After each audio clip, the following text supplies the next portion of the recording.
वफाकी वजीर इत्तलात मरियम औरंगजेब का कहना था कि जब से वजीर आजम शहबाज शरीफ ने मनसब संभाला है वो दिन रात इस कोशिश में लगे हुए हैं कि किस तरह पाकिस्तान की आवाम को महंगाई से बचाया जाए और ऐसे इकदाम किए जाएं जिससे आवाम को रिलीफ फराम किया जा सके।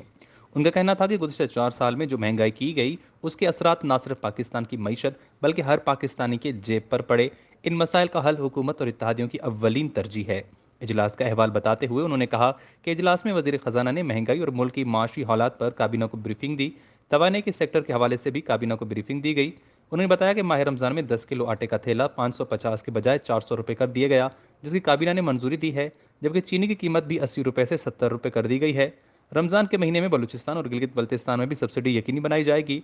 इस तरह मॉनिटरिंग वजीर आजम खुद करेंगे। मरियम औरंगजेब का कहना था कि दिसंबर 2020 में एक ईसीएल कमेटी बनाई गई थी जिसका मकसद सियासी मुखालफिन का इंतकाम लेना था, लेकिन अब एक शफाफ कमेटी बना दी गई है जिसकी सरबराही आजम नजीर तारक करेंगे। ये कमेटी ईसीएल की रूल्स का जायजा लेगी। इस कानून के इस्तेमाल के हवाले से ब्रीफिंग दी गई और 3 रोज में कमेटी रिपोर्ट पेश करेगी। वजीर इत्तलात का कहना था कि पिछली हुकूमत की जानिब से इसे एफआईए और नेब को इस्तेमाल किया गया।